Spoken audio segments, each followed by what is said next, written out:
This is Feed Your Mind, and so on my Feed Your Mind 2 channel, we're covering some information. And in the video, one of my subscribers had talked about how I was covering information about the left hand versus the right hand, and if that was actually something that modern society has implemented into people to mostly write pretty much right-handed now.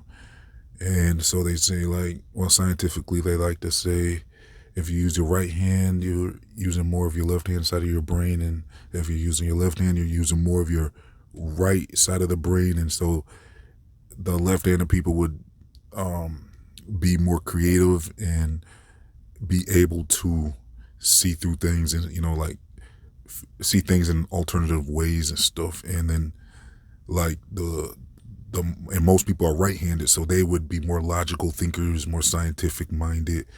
They need to it takes a little more for them to come around, to alternative information, you would say. Almost not saying that just because you're right-handed, you're not gonna understand things like that, because I don't think that's the case. I just think that, well, that's just scientifically, they like to say they're more logical minded people. So it'd almost be like they attempted to put a barrier up by making us write with our right hands. So basically, if you do well, from my research, it looks like most people wrote from, well, the original language of Hebrew.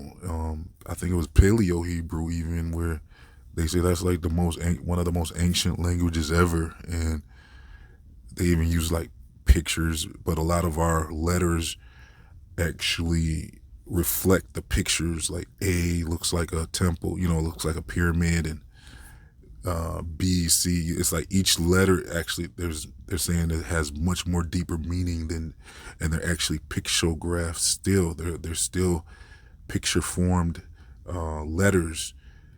And so that's a very interesting study as far as language and letters, and like it's almost like who created this language and letters and stuff like that. It almost seems to be beyond just something man created almost.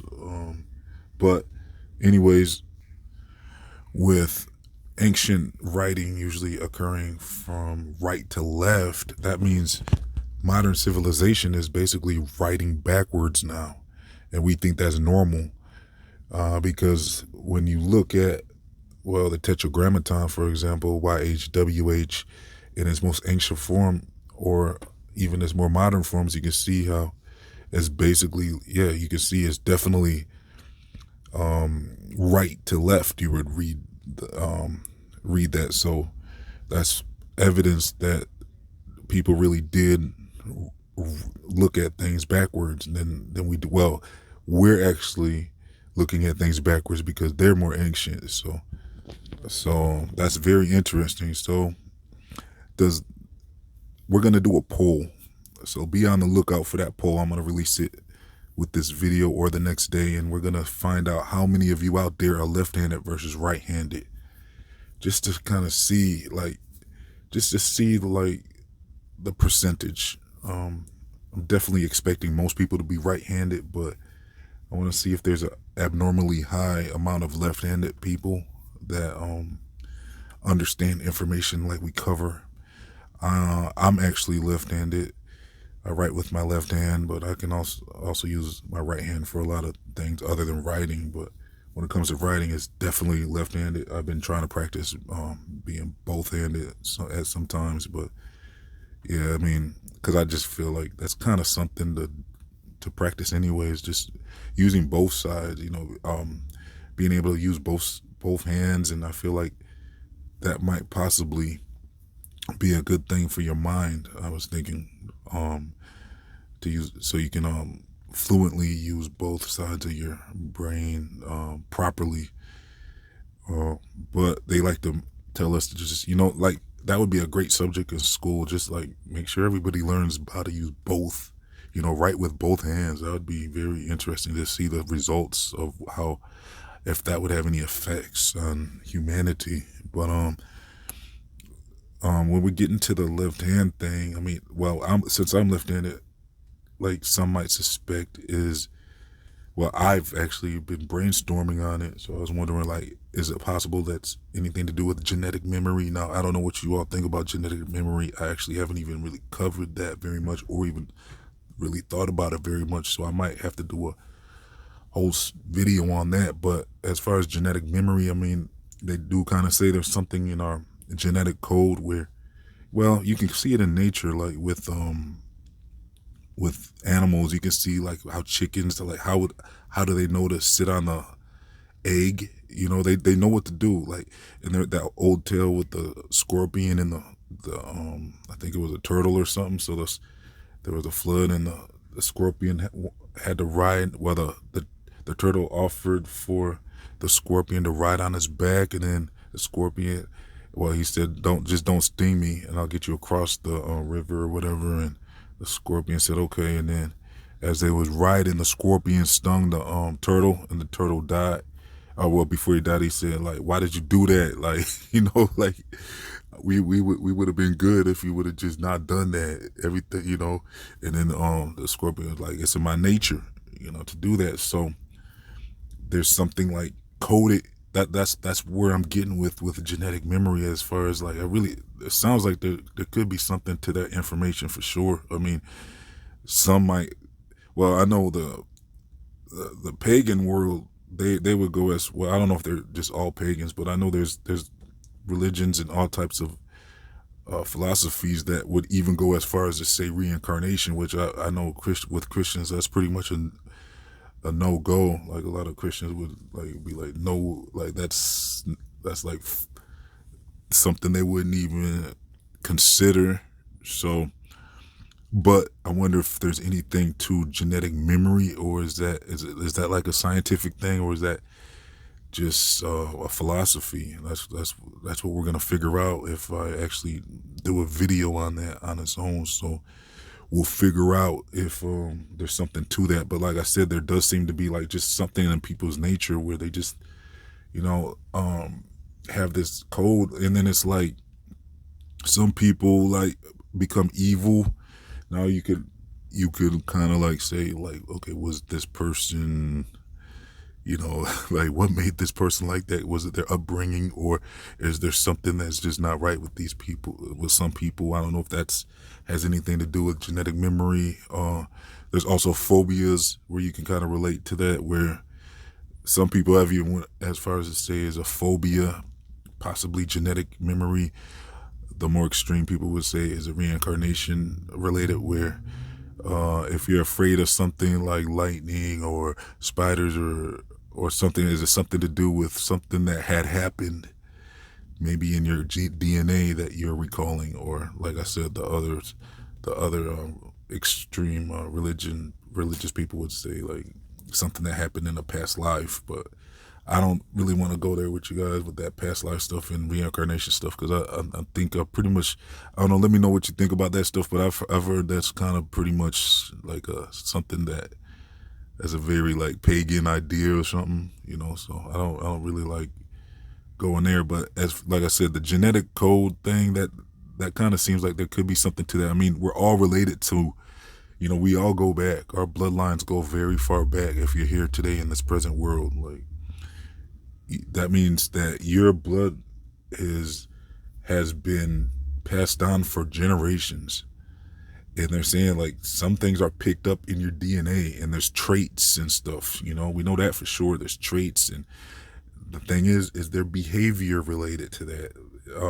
And it seems like there is, because sometimes people will be like, yeah, you're you know, maybe your great grandfather used to do something that you do, or your parents, you know, if you never knew your parents even, you know, or one of your parents, and then you might do a lot of things similar, or have some type of similar interest or something.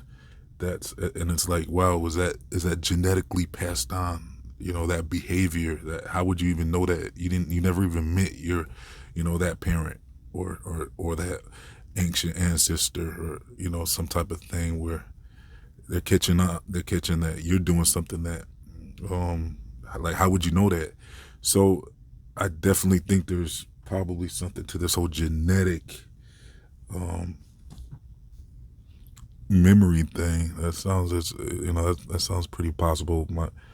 Like I said, my best example would be like how some animals just know how to do certain things. Like birds know how to build a nest. It's like there's no instruction manual for them to know how to do that, and it's just. And then there's even like the 100th monkey phenomenon, where they try to say there's studies where it's like if you teach a group, maybe a few monkeys how to do something, and then there'll be animals and monkeys on a whole different island that would end up knowing how to do what the monkeys on this other island did, just once that group masters and reaches a certain point of doing something.